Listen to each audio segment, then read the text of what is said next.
Sudah sejauh apa efektivitas pembatasan sosial berskala besar di sejumlah daerah? Kita ajak berbincang dua kepala daerah. Yang pertama Ahmad Riza Patria, Wakil Gubernur DKI Jakarta, dan Gubernur Jawa Tengah Ganjar Pranowo melalui sambungan Skype. Yang pertama kita ke Wakil Gubernur DKI Jakarta, Pak Ahmad Riza Patria. Selamat malam. Selamat malam, Mas. Gimana, Mas? Ya, Pak Wagub, kita ingin mendapatkan konfirmasi. Ini adalah perpanjangan sosial berskala besar untuk untuk DKI Jakarta hingga tanggal 22 Mei ya, kalau tidak salah. Ya. Evaluasinya untuk sementara sudah seperti apa? Sejauh apa evaluasinya, Pak Wagub? Jadi kalau kita melihat data ya, Mas ya, tanggal 3 Maret itu 2 orang positif corona di DKI Jakarta.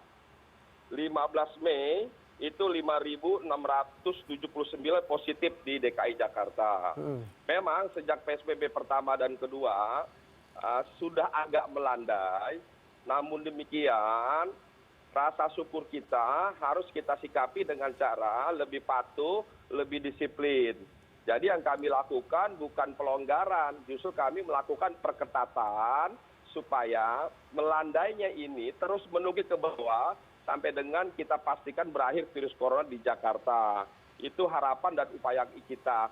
Sehingga kami mengeluarkan beberapa peraturan dan ketentuan, Pak Anies sebagai gubernur mengeluarkan Pergub nomor 41 2020 tentang sanksi-sanksi terkait yang tidak menggunakan masker, yang melebihi jumlah kursi, orang di dalam mobil, boncengan tidak boleh, bagi perusahaan sudah kami beri sanksi. Banyak sekali yang kami berikan sanksi ya, perkantoran, kemudian dunia usaha, mal, pabrik, ya, semuanya kita berikan sanksi ya. Tidak kurang dari 5.257 PKL, 3.821 titik kerumunan, 6.543 titik pangkal ojek, 60 pertokoan atau mal, dan ada berapa nih? Ada 8.732 tempat usaha lainnya. Bahkan perkantoran itu ada 116 perkantoran dan lebih dari 5.497 teguran tertulis dan 3.304 kantor yang kami tutup dan kami segel sementara, belum yang termasuk dicabut. Jadi berbagai upaya kami lakukan. Namun demikian karena memasuki masa mudik dan lebaran, dengan sangat kami terpaksa harus melakukan Pergub, Pak Anies melakukan Pergub tahun 47 2020, yaitu surat izin keluar masuk. Bagi siapa? Bagi 11 sektor yang dikecualikan, dan bagi umpamanya bagi pimpinan lembaga tinggi negara diperbolehkan, Korps perwakilan negara asing, TNI, Polri, petugas jalan tol, mobil jenazah, pemadam kebakaran, ambulan yang sakit, kendaraan angkutan barang, logistik. Ini termasuk yang dikecualikan. Nah, yang dikecualikan ini dengan 11 sektor ini harus mengurus izin. Kalau tadinya dengan leluasa bisa keluar masuk, Jakarta Jabodetabek sekarang harus mengeluarkan izin, gitu loh. Nah, bagi di luar yang ini tidak boleh mudik, gitu loh. Tidak boleh keluar masuk Jakarta, gitu. Semua ini kami lakukan tidak bermaksud mengurangi kebebasan atau menghilangkan kemerdekaan, tapi justru Pergub ini kami lakukan dalam bentuk perlindungan kami kepada warga Jakarta dan warga lain yang berada di Jakarta dan di luar Jakarta. Sehingga dengan demikian nanti setiap warga yang memenuhi syarat tadi, yang 11 sektor dan lain-lain tadi, dia harus mengisi aplikasi yang telah kami siapkan. Nah, di antaranya mengisi aplikasi harus menyiapkan surat kesehatan, surat dari RT dan RW, surat dari perusahaan yang bersangkutan. Jadi kalau saya umpamanya membawa barang logistik, boleh, tapi saya harus membawa surat kesehatan, surat izin dari RT RW, saya harus menyiapkan surat izin dari perusahaan saya, itu harus dipenuhi, masuk di aplikasi yang telah kami siapkan. Nah, dengan demikian nanti kami akan mendapatkan surat izin, ada QR code-nya, jadi ada barcode-nya, begitu Mas. Pak Wagub, kita sudah dapat fokusnya untuk evaluasi sementara, dan sebelum lebih lanjut saya juga ingin menyapa Gubernur Jawa Tengah Ganjar Pranowo. Selamat malam Pak Gub. Selamat malam Pak Ganjar. Selamat malam. Ya, terima kasih Pak Gubernur sudah bergabung dengan kita. Di sambungan telepon juga ada Wakil Gubernur DKI Jakarta, Ahmad Riza Patria. Pak Ganjar? Oh ya, Pak Reza, apa kabar? Ya. Baik, alhamdulillah, Pak Ganjar. Siap, Pak. Iya. Oke, kita akan lebih lanjut berbicara bagaimana kemudian kedua daerah ini, DKI Jakarta dan juga Jawa Tengah. Nanti juga ditanyakan ke Pak Gubernur bagaimana evaluasi di sana. Tapi sebelumnya kita akan break dulu. CNN Indonesia Prime News segera kembali usai jeda. Ya, kita kembali ke diskusi kita di Prime News malam ini masih dengan Wakil Gubernur DKI Jakarta Ahmad Riza Patria dan juga Gubernur Jawa Tengah Ganjar Pranowo. Pak Ganjar masih dengan kita, Pak? Iya. Pak Ganjar, kita juga ingin mengetahui lebih lanjut bagaimana kemudian evaluasi PSBB secara keseluruhan untuk Jawa Tengah, Pak, hingga saat ini. Iya. Jawa Tengah yang PSBB cuma satu saja di Kota Tegal ya. Oke. Kalau kemarin yang ada di Kota Tegal kita laksanakan sih, kita cek sih pelaksanaannya bagus ya. Hanya saja ini dibayangi oleh sekitar kiri kanannya, karena kemarin ada, kalau boleh saya sebut, penambahan jumlah, belum sampai pada outbreak sih ya. Tapi kita sekarang sangat berhati-hati pada mereka yang kemarin ikut Jangan kerumunan, yuk. Istimewa ulama yang ada di Goa ya. Sekarang kita lagi mencoba mencari mereka-mereka dan kita berharap mereka mau untuk mendaftarkan diri, dalam arti memeriksakan diri kepada kita agar kita bisa ngecek itu, yang membayangi beberapa daerah. Yang lain seperti Kota Semarang melakukan pembatasan kegiatan masyarakat ya, dan kemudian dicoba ditingkatkan pengetatan termasuk yang ada di Purworejo, kemudian di Banyumas menggunakan Perda. Sebenarnya banyak daerah-daerah yang melakukan improvement terhadap pandemic respon ini begitu. Oke, tapi Pak Ganjar melihat tren saat ini kemudian juga perkembangan dari waktu ke waktu apalagi menjelang Lebaran ini, artinya pergerakan masyarakat pun juga dari daerah zona merah katakanlah seperti Jakarta atau daerah Jawa Barat atau Jawa Timur ini kan juga tidak bisa dipungkiri terjadi. Interaksinya bagaimana kemudian dengan daerah-daerah ini, Pak? Iya, kami komunikasi dengan Gubernur DKI. Waktu itu bahkan pernah rapat dengan asisten ekonomi ya. Kita coba bekerja sama dengan kepolisian, bekerja sama dengan Jawa Barat juga sama. Bahkan di perbatasan kemarin kita coba komunikasi antar dinas perhubungan agar kemudian kita bisa melakukan sebuah tindakan untuk melakukan pengecekan di titik-titik atau checkpoint yang ada. Nah, kami menyiapkan di level desa, Mas, para pendamping desa itu kita minta untuk mencatat. Kan mereka ini balik akhirnya ke desa juga. Ya. Nah, karena ke desa kalau kemudian itu lolos begitu ya, karena mereka ngeyel terus kemudian bolos akhirnya lolos begitu. Nah, kalau sudah masuk ya kita karantina. Maka beberapa bupati, wali kota, kades, beserta perangkatnya membuat tempat-tempat karantina. Kemarin saya nengok di Kudus umpama, levelnya di desa, mereka punya tempat diklat yang ada di desa itu, punya kabupaten dipakai untuk karantina dan mereka punya kesadaran. Bahkan mereka tidak berasal dari zona merah atau epicentrum. Mereka hanya pulang dari Kendal saja, mau pulang ke Kudus, jaraknya relatif pendek sebenarnya, tapi mereka punya kesadaran untuk dikarantina. Menurut saya ini termasuk normal baru yang mulai diterapkan karena kesadaran yang baik begitu. Oke, kalau untuk Tegal, bicara soal Tegal, Pak, beberapa waktu lalu kan juga sudah dikatakan 0 kasus begitu di sana. Konsennya ke mana sih Pak, sehingga kemudian ini bisa jadi pedoman untuk daerah-daerah lain bahwa kemudian yang diterapkan di sini adalah memang hal-hal yang wajib dipatuhi oleh masyarakat dan harus tertib untuk dilaksanakan. Ya, sebenarnya kalau kasus yang ada di Tegal memang menarik, tapi belum bisa dipakai sebagai acuan. Satu, areanya memang sangat kecil. Yang kedua,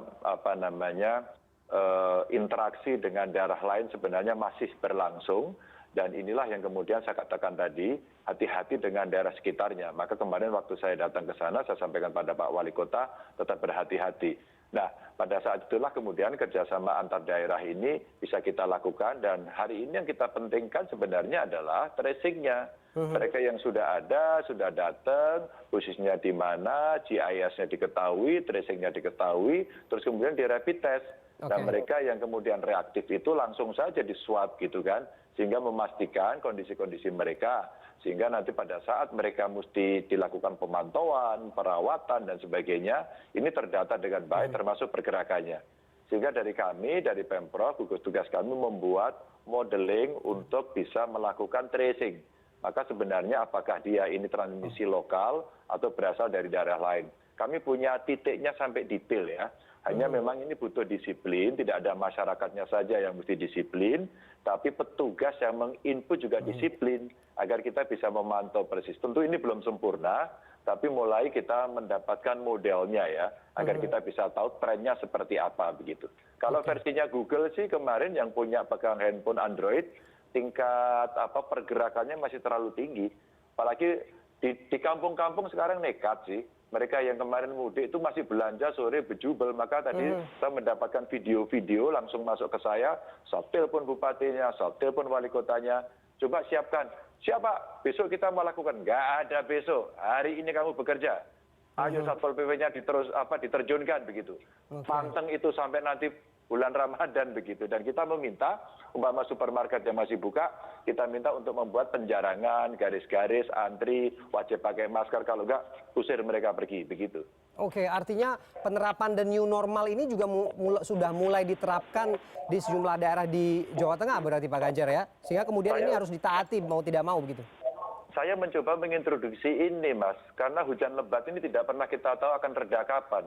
Apakah kita mau hujan-hujan, apakah kita mau pakai payung, apakah kita mau pakai mantel, atau tetap diam di rumah. Maka saya menimbang unsur ekonomi, menimbang unsur sosialnya, menimbang unsur keamanannya, macam-macam, sampai kemudian kita bisa mengatur betul daya tahan bangsa ini biar bisa termanage dengan baik.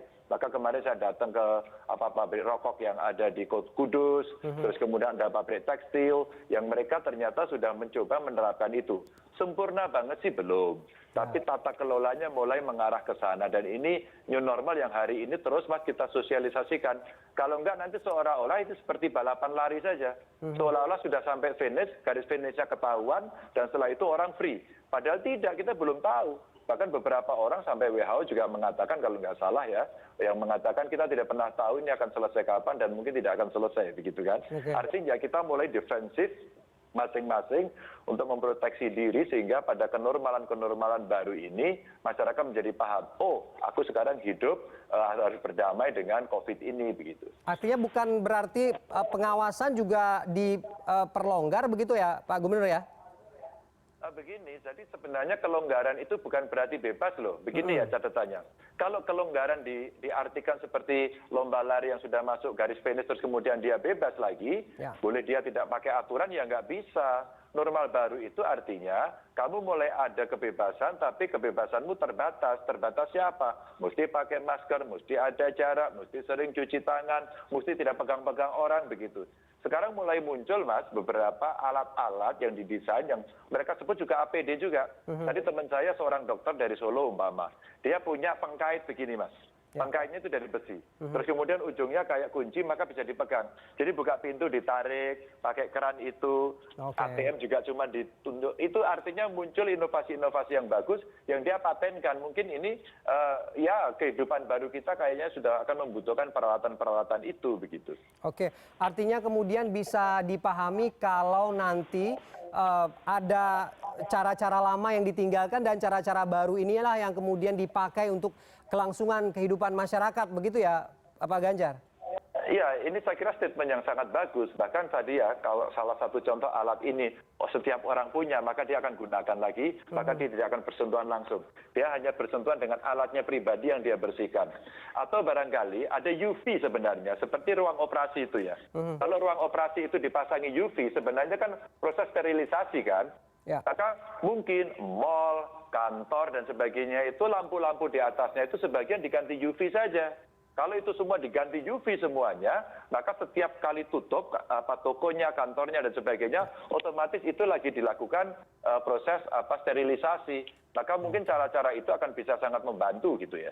Oke, artinya memang harus pelan-pelan juga ya Pak Gubernur ya, kalau cara-cara baru ini adalah cara-cara yang harus dipakai dan disosialisasikan juga oleh pihak-pihak terkait bahwa ini demi kebaikan bersama juga agar kemudian pandemi ini paling tidak memang bisa mengurangi tingkat infeksi di tengah masyarakat atau juga mengatur hal-hal yang lebih baru begitu ya Pak Gubernur? Iya betul sekali. Sebab kalau tidak, saya istilahkan musim hujan tadi, kita tidak pernah tahu kok redanya kapan. Agar aktivitas kita kan tetap berjalan. Kalau kita menunggu hujan terus nasi habis, kita mau makan air hujan kan nggak mungkin. Maka kemudian kita harus beli nasi, kita harus beli beras keluar. Tapi untuk sampai keluar karena di sana hujan, mungkin ini bentuknya gerimis, kita takut masuk angin, kan kita bisa pakai mantel. Ya. Maka proteksi diri ini betul pelan-pelan tadi kita sosialisasikan, termasuk saya menyiapkan, nggak bisa nanti semua orang akan menunggu bansos terus kan. Ya. Orang harus ada berproduksi kan, orang harus bekerja kan. Maka kita sekarang siapkan agar mereka di training agar nanti jualan. Dan kayaknya teknologi 4.0 ini sekarang dipaksa oleh si corona ini agar kita menggunakan itu seperti wawancara kita hari ini. Semua sudah menggunakan alat ini kok. Mungkin nanti akan ada temuan-temuan baru, software baru sehingga lebih mudah untuk kita bertransaksi. Dan barangkali besok tidak ada uang lagi. Semua udah top up aja gitu ya, nggak sentuhan. Oke, artinya banyak hal-hal yang bisa dilakukan secara virtual ya Pak Gubernur. Kita akan elaborasi lebih lanjut. Nanti kita break dulu Pak Gubernur. CNN Indonesia Prime News segera kembali usai jeda.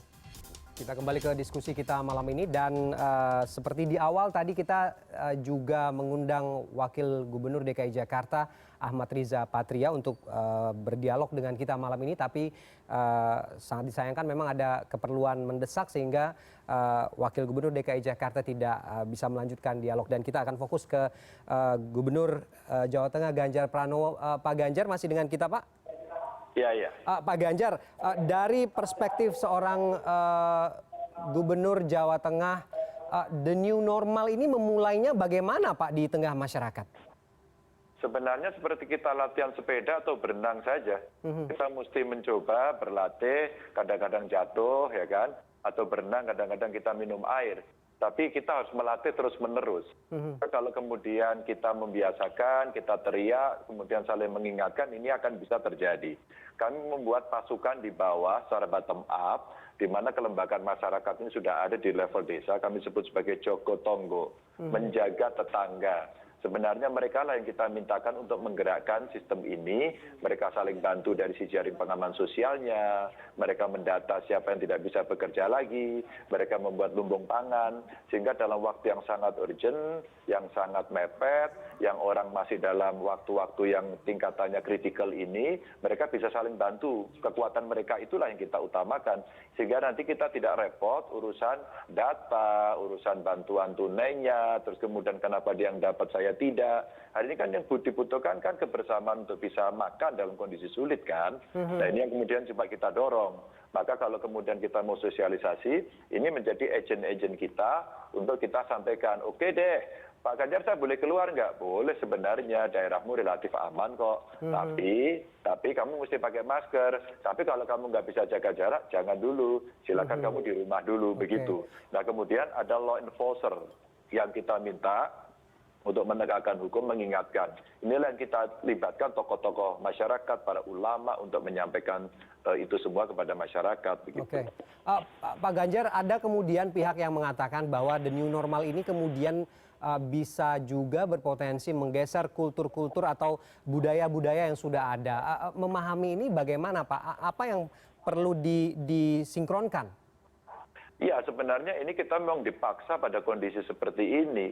Suka tidak suka, mau tidak mau. Kecuali nantinya kalau kita masih punya imajinasi akan kembali pada normalitas yang seperti hari ini, bukan new normal, maka kemudian ya kita harus mencapai target itu bersama-sama. Kecuali kehendak bersama itu tidak ada. Kalau kehendak bersamanya ada, ya ayo kita cari. Umpama nih Mas, dunia ilmu pengetahuan, perguruan tinggi, terus kemudian ada BUMN.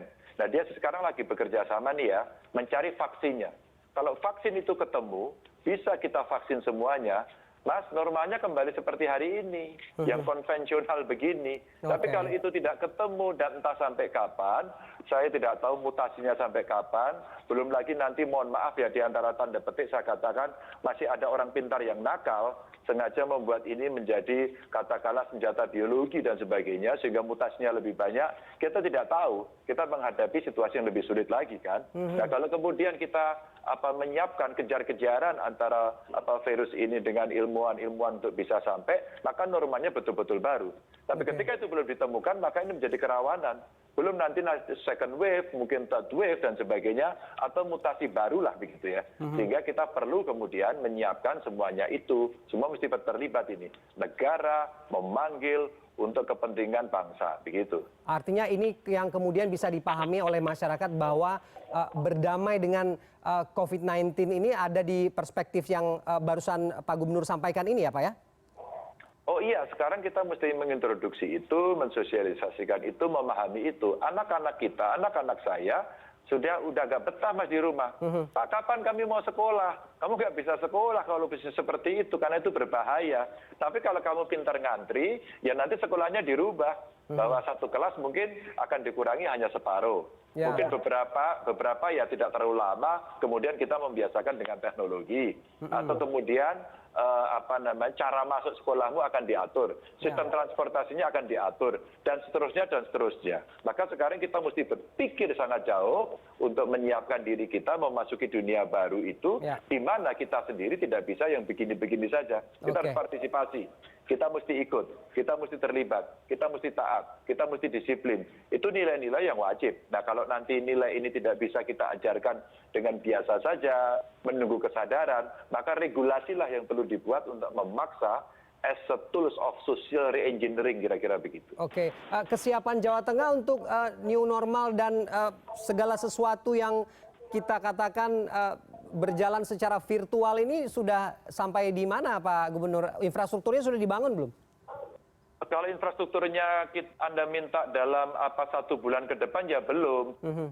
Maka saya ngobrol tadi dengan Pak Erik, kebetulan Pak Erik kasih bantuan Menteri BUMN ke Jawa Tengah. Saya cerita, kita butuh satu data Indonesia. Siapa yang bicara? Mungkin dari Kominfo, perpresnya sudah ada. Bagaimana kalau kemudian PT Telkom sebagai BUMN ditunjuk? Maka didatalah semuanya, berapa orang miskin, berapa orang dagang, berapa usaha besar, menengah, kecil, mikro, bagaimana kondisi kredit hari ini, bagaimana treatmentnya, apakah BI bisa membantu untuk terlibat, apakah BI bisa menstabilkan moneter kita, bagaimana dengan kredit macet, apakah OJK bisa menyelesaikan. Presiden sudah perintah, ayo OJK selesaikan, cari skim. Tidak boleh kita diam saja. Semua untuk kepentingan bangsa dan negara. Tidak bisa kemudian konvensional lagi. Ini situasinya itu tidak normal. Situasinya itu gawat. Situasinya itu darurat. Maka kalau berpikirnya masih konvensional, maka anak sekarang bilang kamu mesti ke laut begitu. Nggak bisa lagi. Hari ini mesti ada terobosan, hari ini harus ada keputusan dengan risiko yang ada. Tinggal parlemen, DPR RI-nya diajak bicara untuk bagaimana kita memasuki situasi ini agar kita tidak ketinggalan, Mas. Kalau Tiongkok saja hari ini sudah membuka bisnisnya, kita masih begini-begini, kita dihajar loh nanti. Kita menjadi depend on country-country yang produsen semuanya itu, kita bahaya. Kita mesti kembali pada pesan Bung Karno dulu, mandiri dalam bidang ekonomi, kuatkan itu, pangan, energi, air, siapkan itu, begitu. Oke, kalau kemudian segala sesuatunya ini harus dilakukan atau kehidupan ini berlangsung secara virtual, didominasi dengan cara-cara yang virtual seperti yang sekarang sudah berlangsung, bagaimana Pak Ganjar tantangan ini? Iya kan sudah menarik kan Mas, konser sekarang sudah virtual. Kita wawancara sekarang, saya rindu kapan diundang di CNN bisa berdebat langsung di situ. Kan menarik ya. Ada suasana taste yang memang berbeda. Hari ini nuansanya berbeda. Saya tidak bisa memandang wajah Anda karena harus konsentrasi di kamera begitu ya. Agar kemudian kita bisa eye contact yang dilihat oleh orang. Maka kemudian saya harus menyesuaikan. Nggak bisa semau saya sendiri. Dan kemudian orang sudah berlatih. Orang sekarang kenal semua apa yang disebut Zoom. Kenal semua yang disebut IG Live. Orang kemudian sekarang membuat donasi melalui virtual, ya semuanya sudah. Jadi orang dipaksa sekarang untuk masuk dunia itu. Bahkan zakat pun sekarang bisa online begitu ya, Pak Gubernur ya? Apa itu? Zakat pun sekarang juga bisa sudah ada himbauan untuk disalurkan secara online begitu ya? Oh ya, zakat juga secara online. Saya juga sudah melakukan itu sejak awal ke Basnas kita bisa lakukan. Dan sekarang betul-betul teknologi perbankan dan fasilitas-fasilitas fintech hari ini menjadi penting banget. Kita tiba-tiba Mas, hijrah kita, melompat kita, move on kita. Maka kemudian kalau Anda tanya infrastrukturnya, nah ini pertanyaannya yang mesti negara harus cepat membangun ini. Maka kalau kita membandingkan dengan yang negara lebih maju, Mama, kenapa sih Tiongkok membuat WeChat? Kenapa sih kemudian big datanya luar biasa? Kenapa sih mereka perilaku konsumennya didata betul bahwa orang Indonesia kalau datang ke Tiongkok lebih suka bawa uang cash, ya. Orang-orang yang lain tidak perlu. Maka dia butuh top up, dia butuh e-money. Maka dia baca perilakunya. Maka betul-betul customize betul. Bahkan kita perilaku konsumen kita ada, disediakan teknologinya, peralatannya, kemudahannya, kemudian diterkam sama mereka. Nah hari ini kita nggak bisa, harus ada quantum leap ini, kita melompatin, twing gitu kan, bahwa kita harus masuk ke sana, suka tidak suka, mau tidak mau. Mungkin kurikulum pendidikan juga harus dirubah kok ini. Tidak cukup hanya begini agar kita bisa melakukan lompatan itu gitu. Oke, artinya siap tidak siap ini harus dilakukan karena kalau tidak memang kita akan terus terperangkap dengan situasi yang tidak menentu seperti ini yang bisa dikatakan begitu ya Pak Gubernur ya? Jangan pernah mengatakan tidak siap dalam kondisi seperti ini. Anda akan dihantui oleh keminderan, Anda dihantui oleh keterbelakangan, Anda akan dihantui oleh ketidakmajuan. Maka kalau sudah seperti ini, kalau stagingnya kita 1, 2, 3, maka nggak bisa. Ini harus 1, 3, 6 begitu. Kalau perlu langsung 12, sehingga deret ukur, deret hitungnya mesti ada dan kita harus dipaksa untuk berpikir keras itu. Nggak bisa lagi bangsa ini enak-enak, jalannya cuma ngantri kayak keong, nggak bisa. Oke, lompatan yang cukup jauh, mau tidak mau, suka tidak suka seperti yang Anda katakan bahwa ini harus dijalani. Terakhir, Pak Gubernur, data terbaru kasus positif di Jawa Tengah secara keseluruhan bagaimana Pak?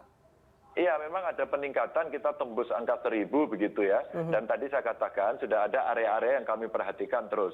Jadi ada klaster-klaster baru yang kami perhatikan, tadi istimewa ulama dari Goa, terus kemudian ada dari pondok yang dari Jawa Timur, saya komunikasi dengan Mbak Kofifah, kemudian dari Bu Kofifah sudah bicara bahwa di sana akan dikarantina, terus kemudian tidak akan mengalir ke sini. Maka beberapa pondok-pondok Mas yang kemarin itu santrinya nggak pulang, minimal kami yang di Jawa Tengah hitung kurang lebih 400 Mas. Udah kalian nggak usah pulang, kalian di situ saja, saya suplai makanan ya, terus kita bantu kepada mereka. Terus kemudian kawan-kawan mahasiswa, udah ya jangan pulang ya. Sebenarnya cara kita melakukan partisi saja. Justru pertanyaan Anda ini, karena masih ada beberapa daerah yang naik, maka harus ada tindakan yang luar biasa di tempat itu. Saya sebut aja, Kota Semarang, dan Semarang Raya, ada Temanggung, ada Wonosobo, terus kemudian ada Purworejo, terus kemudian ada Brebes. Nah ini yang sekarang menjadi amatan-amatan kita baru dan tadi pagi ada penambahan di Kudus ya. Maka ini yang coba kita dorong untuk Bupati, Wali Kotanya bisa bareng-bareng dan kita bantu begitu. Oke, Pak Gubernur, yang juga menjadi isu di beberapa daerah ada klaster pasar tradisional, Pak Gubernur. Bagaimana kemudian zona-zona hijau yang masih ada di Jawa Tengah, khususnya di pasar-pasar tradisional ini juga tidak masuk ke dalam klaster baru yang kita lihat di Sulawesi Selatan, di Sumatera Barat, bahkan di Jawa Timur sekalipun ini juga sudah ditemukan yang seperti itu. Apa antisipasi atau preventifnya, Pak? Ya, yang paling bagus kalau kemudian sudah ada satu kejadian segera di rapid test.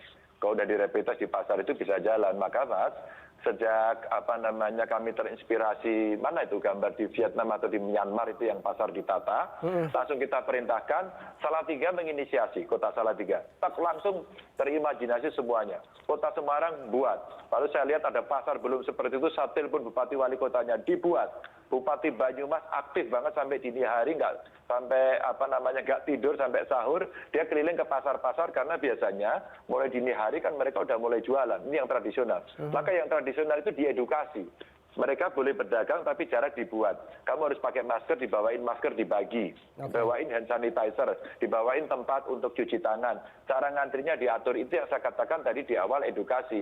Maka pasar tradisional kalau ditutup juga Mas, ya kayaknya mampus juga sih. Maka kemudian ada model begini, di pasar tradisional beberapa kampung itu menutup pasar kecilnya, tapi mereka meminta pedagangnya ini masuk ke kampung.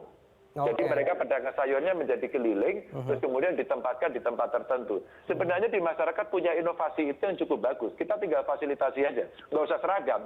Karena justru inilah keanekaragaman yang muncul dengan lokalitas masing-masing. Oke. Terakhir, ini benar-benar terakhir Pak Gubernur, apa himbauan Pak? Ini jelang Lebaran, 1 minggu lagi kita akan Lebaran. Apa yang perlu disampaikan Pak Gubernur? Jangan pulang, jangan mudik, gunakan teknologi, tetap jaga jarak, pakai masker, sering-sering cuci tangan. Teman-teman di Jabodetabek, kami sudah mengirim bantuan mulai hari ini, mudah-mudahan sampai. Kami mohon maaf kalau belum bisa semua tercover, tapi percayalah, Gubernur Jakarta, DKI membantu, Gubernur Jawa Barat membantu, Banten membantu. Kami menyampaikan terima kasih dari Jawa Tengah dan siap-siap, besok kita akan Lebaran bareng-bareng. Saran saya sholat di rumah, imamnya dari bapak-bapak semuanya mengimami keluarganya, dan saya ingin nanti kita bersilaturahmi secara digital. Oke. Saya mau buat silaturahmi digital dengan warga yang ada di Jawa Tengah dan seluruh Indonesia. Mungkin beberapa teman dari negara lain akan ikut. Oke, lebarannya pun juga harus virtual ya Pak Gubernur ya. Dan Iya, itu iya. kita harus siap dengan segala sesuatunya seperti itu. Baik, terima kasih Gubernur Jawa Tengah Ganjar Pranowo sudah bergabung dengan kita malam ini. Dan tadi kita juga sempat berdialog sebentar saja dengan Wakil Gubernur DKI Jakarta Ahmad Riza Patria. Tapi disayangkan memang ada kepentingan mendadak yang tidak bisa dilanjutkan untuk berdialog bersama kita malam hari ini. Terima kasih.